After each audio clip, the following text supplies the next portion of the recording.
It's a Friday night routine we're going to do now. What happened last week at the town? All right, well, for starters, cheers. Cheers. Nice meeting you. Nice meeting you. Thanks for agreeing to this. So, how are you enjoying the gig so far? I'm loving it. Yeah? I'm loving it. Yeah?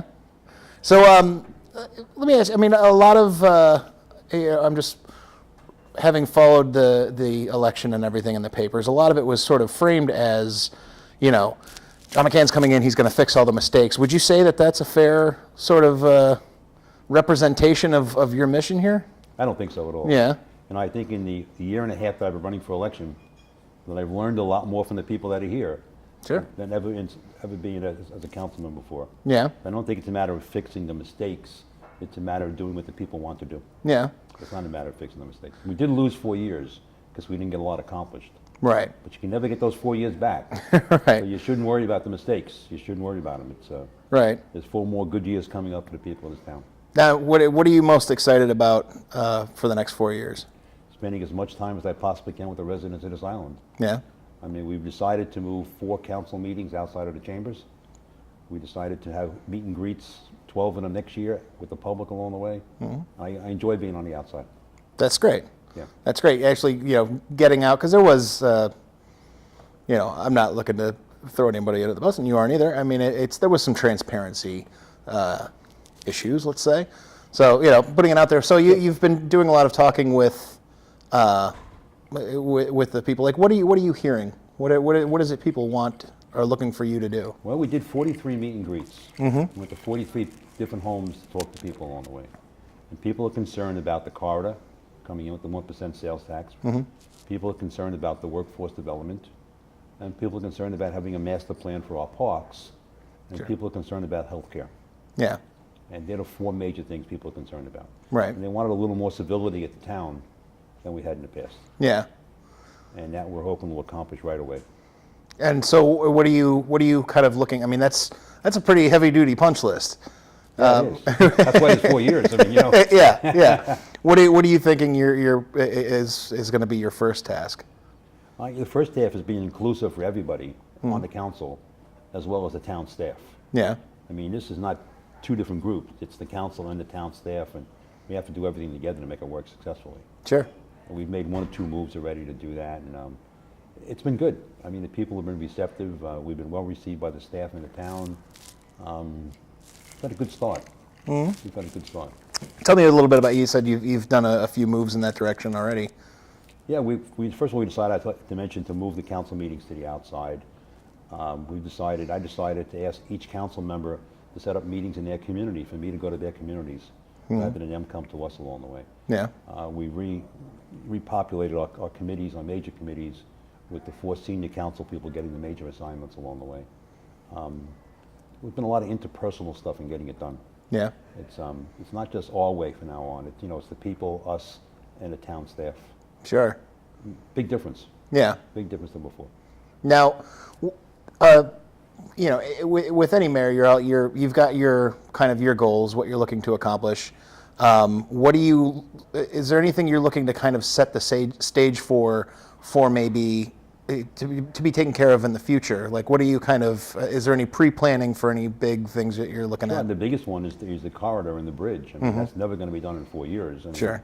We could be talking 4 more years before that's done. Right. You know, the interesting part, the money's been raised for our part of it with the sales tax, but the interesting part and the most difficult part is the people that live along that corridor. I mean, we're talking about, do we make it 3 lanes instead of 2? And my approach to that and my belief is we should talk to the people that live along the corridor. Yeah. I'd like to go and sit in their kitchen and talk to them and say, hey, what would you like? Right. I mean, would you like to move? Would you like to do this? Would you like to do that? Or would you like us not to do anything? I think it's important talking to the people right up front, see what they want. Yeah. And that's what we'll be doing sometime in March and April. Sure. I think it's important doing that. But that project will last for many, many years. Right. We just appointed a 12-person commission to handle the problems for all the years it's there. And the people on the commission, 8 of them, I never heard their names before. Really? There are people on this island that have extremely wonderful backgrounds that come out this time and volunteered, and we had 30 or 40 people sign up. I think we picked 12. I haven't met them. I'm not on the committee. Yeah. I picked the people. But it's interesting the quality of people that live here. Yeah. And that will go on for years. Sure. That'll go on for years. So that's something we'll start now, will go on for years. The workforce thing is going to start now and go on for years too. Right. I mean, we're never going to build enough housing here to handle all the workforce that we need. We have to have better transportation, moving the people around. Yeah. It's a transportation issue. It's not a housing issue. Sure. Sure. It's transportation, it's benefits, it's education, but it's not just housing. Right. I mean, yeah, and it was interesting. One thing, and forgive me if I'm mistaken here, because it was kind of maybe an off the cuff remark, but you talked about the workforce housing, that being an issue sort of outside the town, something that the private sector should sort of work on. Are you seeing a lot of like restaurants, a lot of hospitality groups kind of stepping up in that position? I believe that housing here should not be subsidized housing. Mm-hmm. I believe that housing here, the government shouldn't be involved in it. Right. We shouldn't build housing, we shouldn't use our land. We should just help people along with their building process. And I've talked to, in the last 3 weeks, at least 5 or 6 people that want to build something here, that need something. I mean, you look at Seapines, they bought land outside of Seapines to build housing. Right. There's a lot of people that have started to work on their own. If you give people enough opportunity and the right tools, capital markets will take care of all this. Sure. But you got to help them along. Yeah.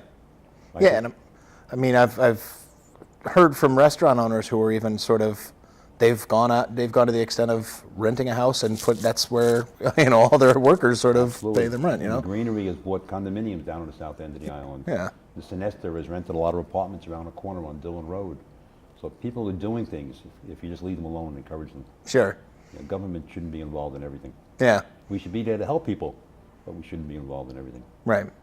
And we do have a consultant that we hired, and we're waiting for a response back from the consultant. Oh, really? Yeah, sometime in April or May, she'll come back with a report. What sort of things do you have them looking into? She's going to study what our needs are from the housing part. She's going to study alternatives to meeting those needs, as to whether it should be the businesses or whether it should be what should be the options that we have, what the government has to give them in the way of benefits and some support along the way. So she does that all over the country for a living. Yeah. So she's doing that.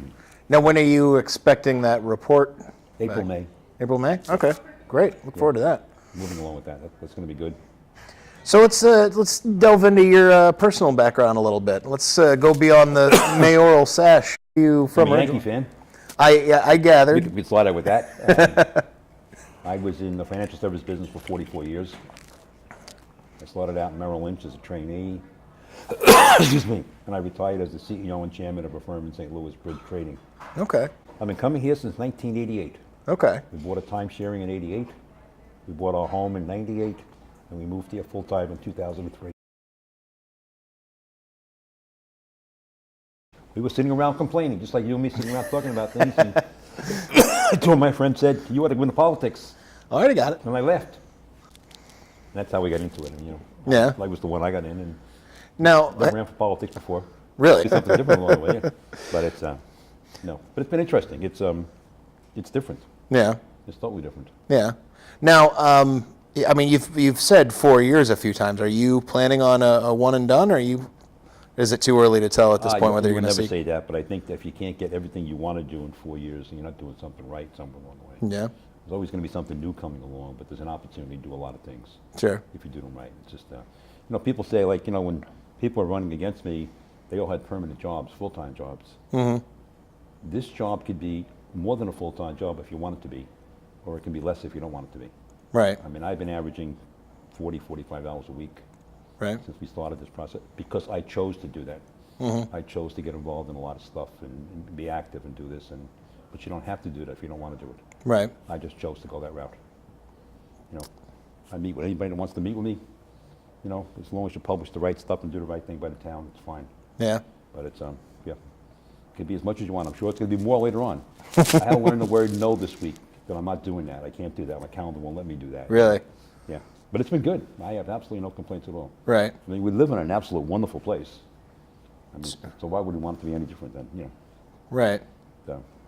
Now, so how often were you coming here? You said you were starting in '88. How often were you coming here? Was it kind of a 1 or 2 times? 2 or 3 weeks a year. 2 or 3 weeks a year? Okay. Now, since your involvement in local politics, have you ever kind of look back, as you've seen the development of the island, you've seen how it changed since '88. Is there looking back, is there anything you're like, I would have done that different?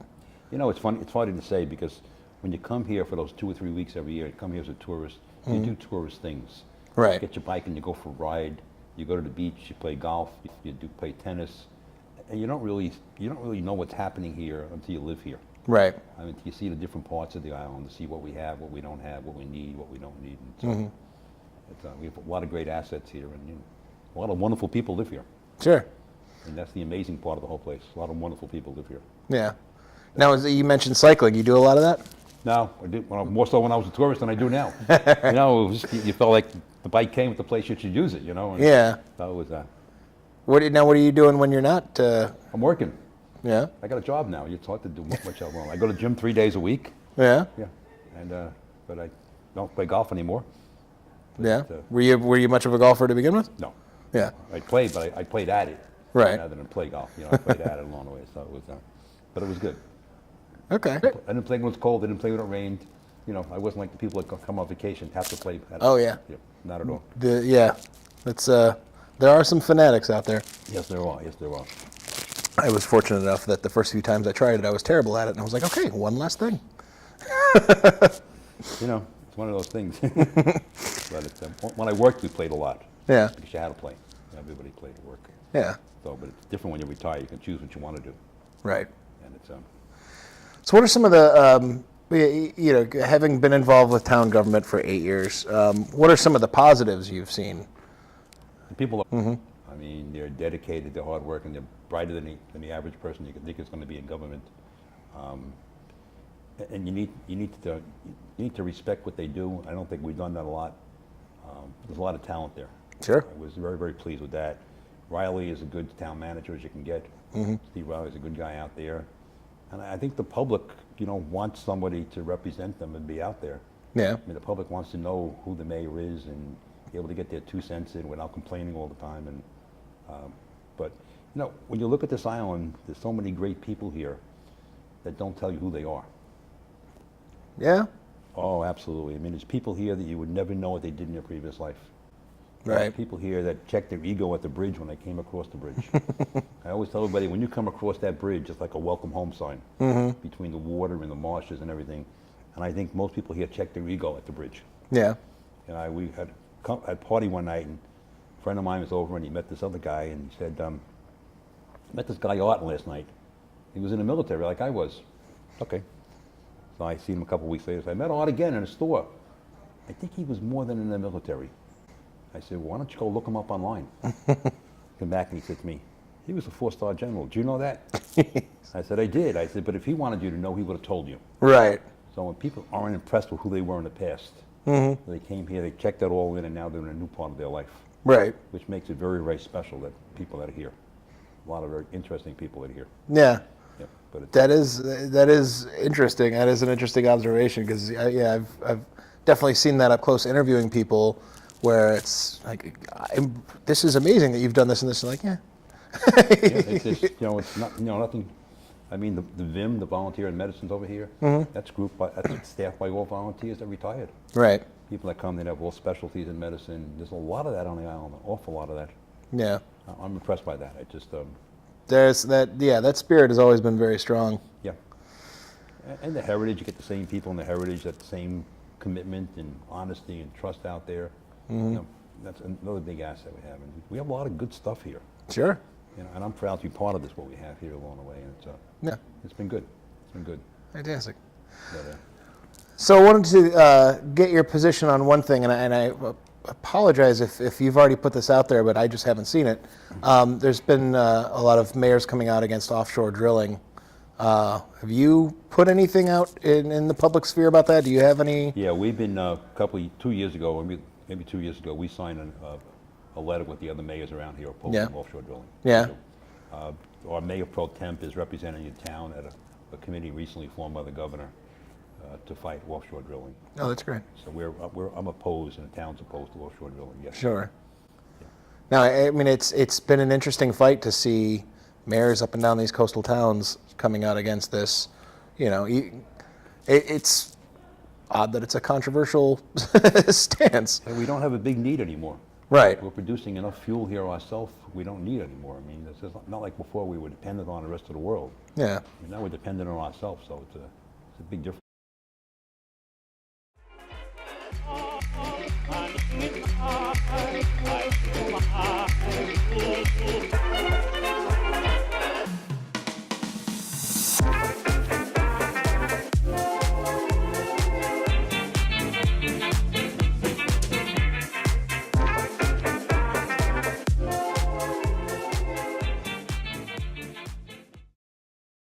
What are some things about you that would surprise people?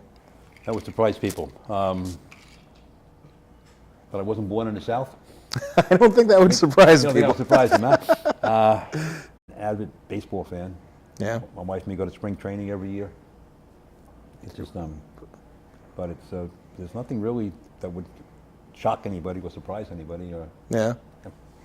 I may have to show you something. I have a unique piece of Yankees memorabilia at my house. What do you have? I have a signed bat from Derek Jeter's. It wasn't his rookie year. It was the year they won the World Series. What was that? His second year? Yeah, it's the whole team. That second year, it was my neighbor worked for the Yankees. Really? Yeah, and he left a bunch of stuff, and I'm going through his garage. I'm like, "Did you mean to leave this year?" He's like, "Ah, yeah." There was a bunch of them in a box. I just grabbed one. I was like, okay. So yeah, I'll have to show that to you sometime. We bid on something 2-3 years ago, some cancer thing, and it was time on the field with Brian McCann. Yeah. And we got there 3 o'clock in the afternoon for a 7 o'clock game at night. And we spent time with Brian doing batting practice. And it happened to be the day A-Rod was playing his last game, so the place was crazy. Oh yeah. A-Rod come out after, Brian came out after he had his batting practice, talked to my wife and my son and my daughter, and he said to my wife, he said, "You know, I can't wear my wedding ring when I play ball." He said, "I want to show you this though." He had his wedding ring tattooed on his finger. Nice. And my wife was all impressed. She said, "We love Brian McCann." She said, "You know?" But it was a unique trip up the Yankee Stadium. That is great. Yeah. We have Jeter's uniform home, and Jeter's bat, and Jeter's glove, and Jeter's everything. We have Jeter's. Oh yeah. We have his uniforms from the USA team. We have his own other uniform. Yeah. That's I'm a big great. Jeter fan. Yeah. So, yeah. Now what is going on with the Yankees now? Geez, I don't know. We're going through a tough transition period. You don't know what the hell's going on. It's just you wait and you wait and you wait, you know, and Yeah. I don't know what's happening along the way. At least at the Yankees, yeah, you can have some measure of confidence that it's Sure. just going to be a rebuilding. They're gonna be back. Now, have you been down to see the Savannah Bananas? No, I haven't. I was there to see the team before them. Yeah, the Sand Gnats? Yes. Yeah. I thought that was great. Great. Yeah. Yeah. That's a great venue, that Grayson Stadium. Hey, minor league baseball is where families really have the best time. Yeah. You can't afford to go to where the Braves play, where the Yankees play, and it's just impossible. It's just the cost of bringing kids and families there.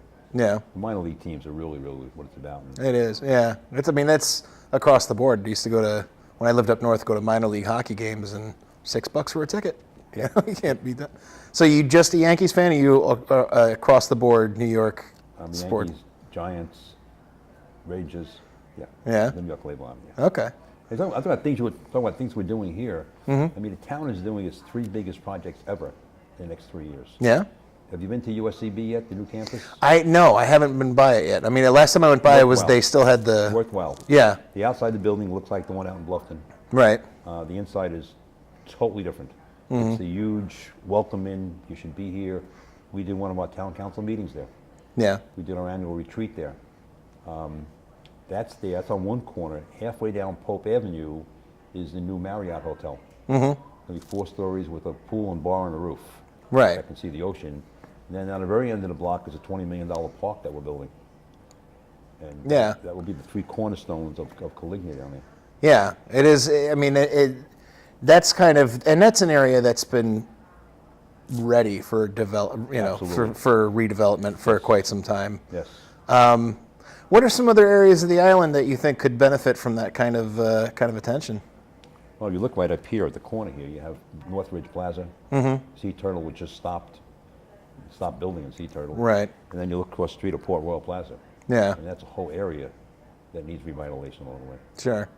And I also believe you can take a lot of empty commercial space and convert a lot of that to housing too. So there's opportunities to do things here. Yeah. It's just a matter of time and money. Right. So. Right. Well, so let's say that at the end of the 4 years, you've completed everything you wanted to do, but the voters don't want you to go. What if there's a public outcry like we need 4 more years? What do you see, kind of supplementing that original list? What would you want to go after next? Oh, the world will have changed so much in 4 years that no matter what you and me put together today would be gone.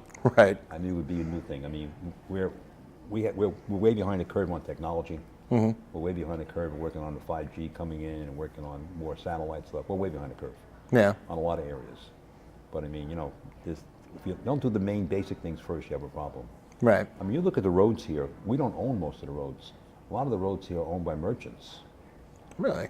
Like you look, the state owns 278, the county owns some roads, the town owns some roads. When you come out of Hilton Head Hospital, those roads coming out of there, they're owned by Hilton Head Hospital. When you go down Main Street where Harris Teeter's is and Frankie Bones is, those roads are owned by the merchants on that street. I mean, there are several cases of that all through the island. Yeah. Down by New Orleans Road, part of them is owned by the merchants. So there's a lot of work to be done there too. Sure. I mean, the merchants would love to give it to us, but they don't want to fix it first before they give it to us. But I mean, so there's a lot of work to be done on the infrastructure of the island. Yeah. The native islanders, the north end of the island needs more sewers. That should be a project that will go on for many, many years to do. Yeah. And that's a very, very worthwhile project along the way. So. Right. But, Now, speaking of the native islanders, I mean, it seems like over the last few years, and this would have, been a time where since you've been involved, it seems like there's almost sort of not quite an awakening, but a heightened awareness that this is an important part of our cultural fabric. This is this is something that no one else has. This is and just a cultural tourism, if nothing else, checkpoint. How do you see that sort of interest and that sort of awareness growing? I think it's one of the biggest economic drivers that we have. I mean, it could be another Williamsport, Williamsburg. And there's a whole opportunity out there. It's just a matter of doing it right and protecting all the land around it there, so we don't have that one park in the middle of something that doesn't belong there. Right. We're looking at doing some land purchasing with the county now. We're looking to move St. James Church out of where it is. I've been going first Tuesday of each month to a meeting in St. James for 2.5 years. Really? To talk about how we move the church, how we relocate the people that are there. And not just me, but there's been a group of people. We meet first Tuesday of every month. Yeah. Religiously. That's great. I didn't know about that. And we spent a year and a half trying for the church to decide they wanted to move. Huh. And now it's where do we want to move, what do we want to do? But it's been a year and a half, 3 years doing the whole thing. Really? The first year and a half, do they want to move? And now we're figuring out where they want to move. That's great. And the more time you spend there, they're really great people. Yeah, really. A lot of them there were born here, went away, got educated, spent time in the military, had another life, and came back. And they brought back all the brain power with them and the education with them and everything. So it's yeah. There's a guy, Tom Barnwell, down there. Oh, sure. He's probably one of the smartest, brightest guys around. Right. Wears his suspenders all the time, but he's one of the brightest guys around. Oh, now we're getting down to the anti-suspender agenda. I think he's the richest guy around, too. I think, Nice man, though. Nice man. I'm going to refresh y'all. Oh, wow. Thank you.